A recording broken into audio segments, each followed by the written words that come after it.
And now a story about overcoming obstacles.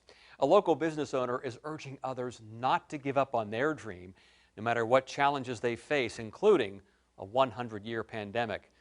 All new at 5, 10 of your side's Marielena Balouris shares his story of struggle on the way to success. The owner and chef at Clayton's Counter Delicatessen has always dreamed of having his own restaurant, so he was not about to let the pandemic or any other obstacle get in his way.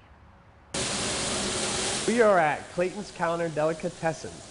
We opened August 31st of 2020. This is Ralph Clayton Anderson's dream. I don't count the hours of the day that I work because I love what I do.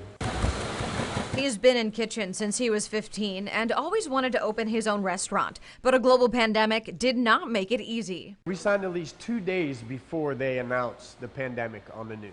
He had to adapt quickly. When that happened, of course, my heart sunk, but I never for a second thought, let's not do this now. So he focused on things like catering and delivery. We just did as many things as we could do to get around and actually keep the business open. Now, more than a year in, the doors are open and he's serving up food. We don't have to ask who got what because y'all went the same route. But the pandemic wasn't the only obstacle he had to overcome. When it started affecting my life in a negative way,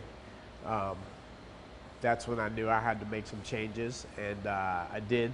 October 10th will mark 6 years sober. It's a milestone he's proud of. If I would have kept living my life the way I was living my life, I would never have got to this point. But he did, and even though it's not always easy, he's confident in what will come next. If we come in here and do the right thing and serve a quality product and give good customer service, we are not going to fail. And in the restaurant that bears his name, he's living his dream, feeding the Hampton Roads community.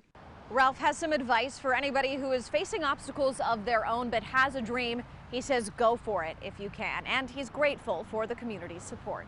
In Virginia Beach, I'm Marielena Balouris, 10 on your side.